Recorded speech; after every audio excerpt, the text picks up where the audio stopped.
Illuminati, N. 1590s.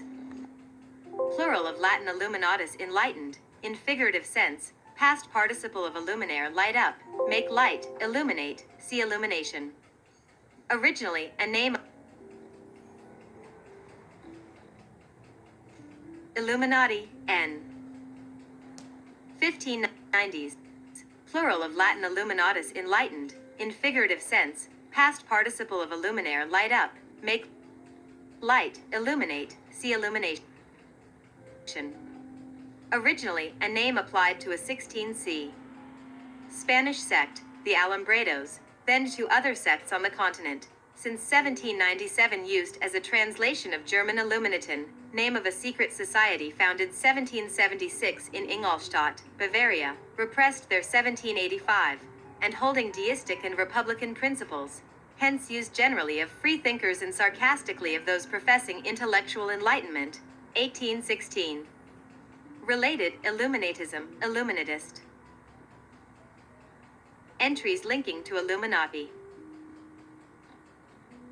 Illumination, N, late 14c, spiritual enlightenment, from late Latin illuminationem, nominative illuminatio, noun of action from past participle stem of Latin illuminare, to throw into light, make bright, light up, figuratively, in rhetoric, to set off, illustrate, from assimilated form of in, into, from pie root asterisk in, plus lumen, genitive luminous, light, from suffixed form of pie root asterisk luke, light, brightness. Meaning action of lighting in English is from 1560s. Sense of intellectual enlightenment is from 1630s. Share Illuminati. Advertisements. Occasionally, some of your visitors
be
it's natural to feel this way.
"1972 was an interesting year. So much was going on politically with the drawdown in Vietnam, Watergate, and rising security threats with airline hijackings that many of the other events sometimes get forgotten. The year brought us the start of the video game era, epic new movies, and a record-breaking performance at the Munich Olympics. by a U.S. swimmer. There was a lot going on, to say the least, which is what makes 1972 such a memorable year.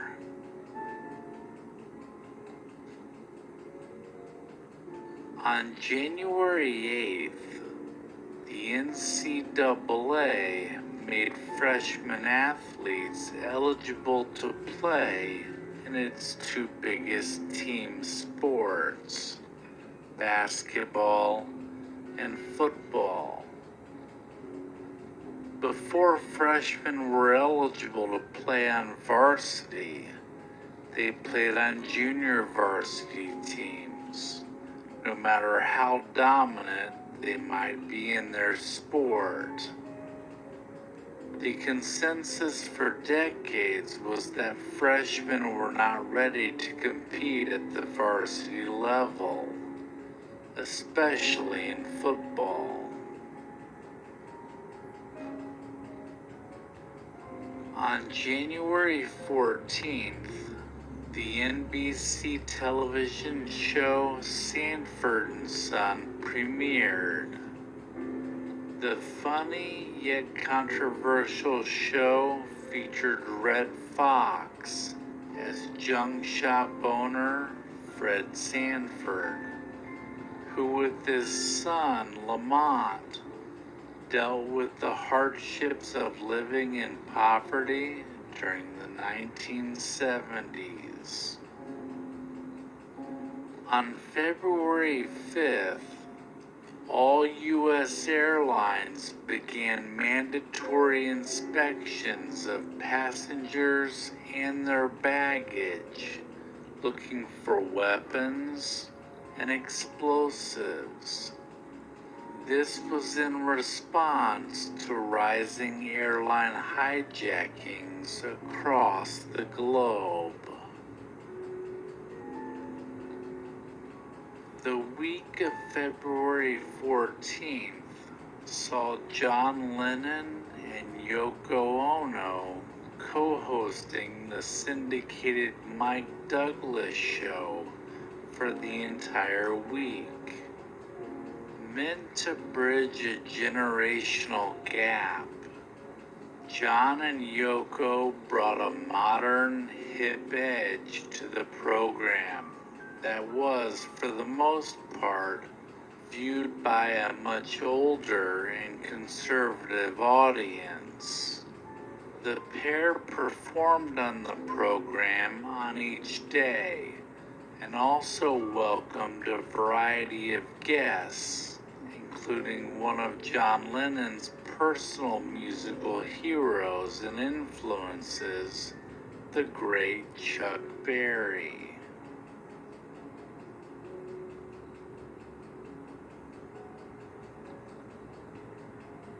On February 21st, Richard Nixon became the first U.S. president to visit China, normalizing relations between the countries in a meeting with Chinese leader Mao Zedong in Beijing.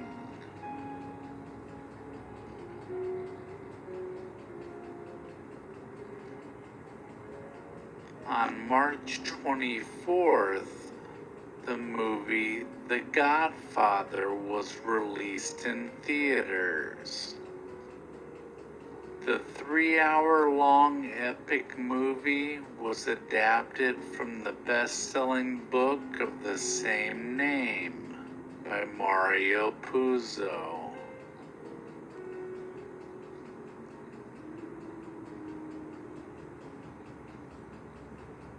On March 28th, NBA legend Wilt Chamberlain played his final professional basketball game.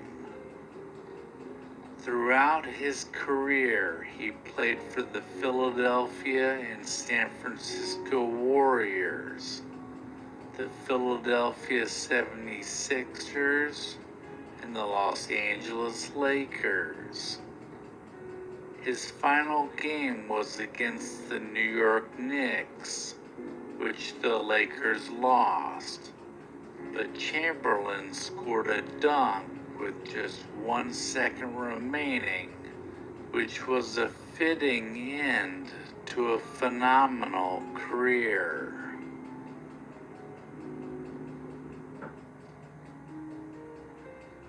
On April 16th, two giant pandas named Ling Ling and Sing Sing arrived in Washington, D.C.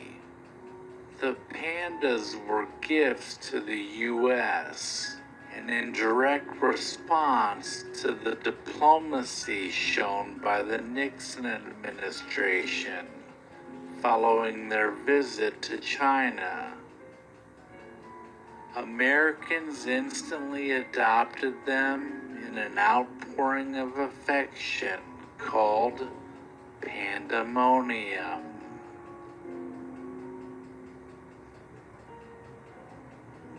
On May 15th, during an outdoor rally in Maryland, Governor and Democratic presidential candidate George Wallace was shot by 21-year-old Arthur Bremer.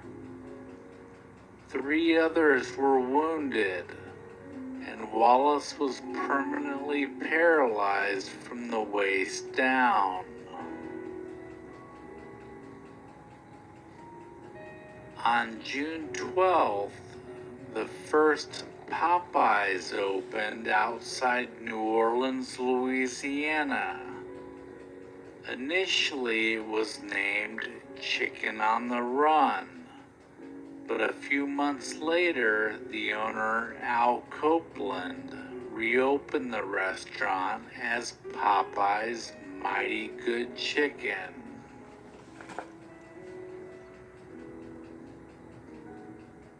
The Watergate Scandal began early in the morning of June 17th, when burglars were arrested in the office of the Democratic National Committee, located in the Watergate complex in Washington, D.C.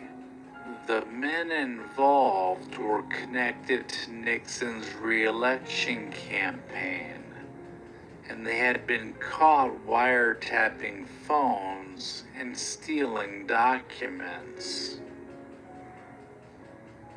On June 27th, home computer video game company Atari was founded by Nolan Bushnell and Ted Dabney in Sunnyvale, California. Their first video game, Pong, was the first commercially successful video game and led to the start of the video game industry. On July 27th, the F-15 fighter jet took to the skies for the first time. The McDonnell Douglas built aircraft became the most superior fighter plane in military history. Originally designed as an air-to-air fighter, the F-15 evolved to become the Air Force's most capable multi-role aircraft.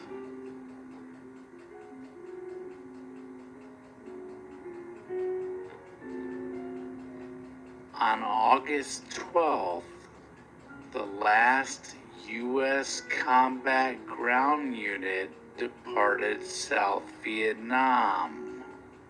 This left only 43,500 advisors, airmen, and support troops left in the country.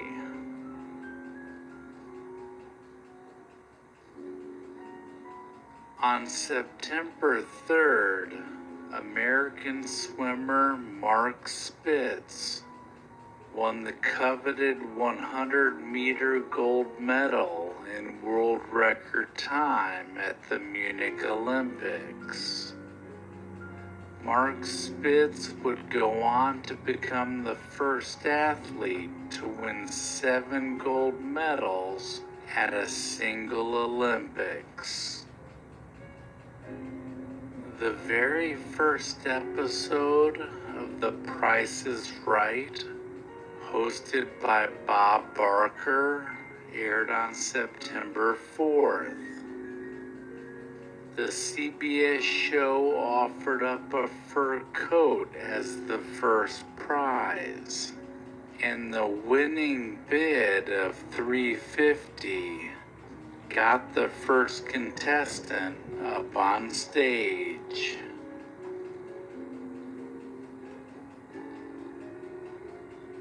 On September 17th, the TV comedy MASH, which was adapted from the movie, also premiered on CBS.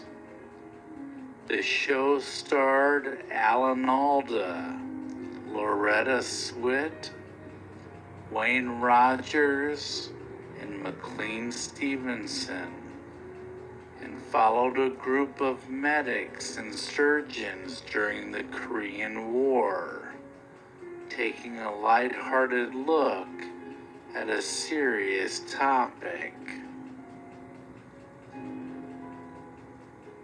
On September 24th, a vintage F-86 fighter aircraft leaving an air show at the Sacramento Executive Airport failed to take off and crashed into a Farrell's ice cream parlor. The plane skidded across a road and slammed into the ice cream parlor that was crowded with 100 people. 12 children and 11 adults were killed in the accident.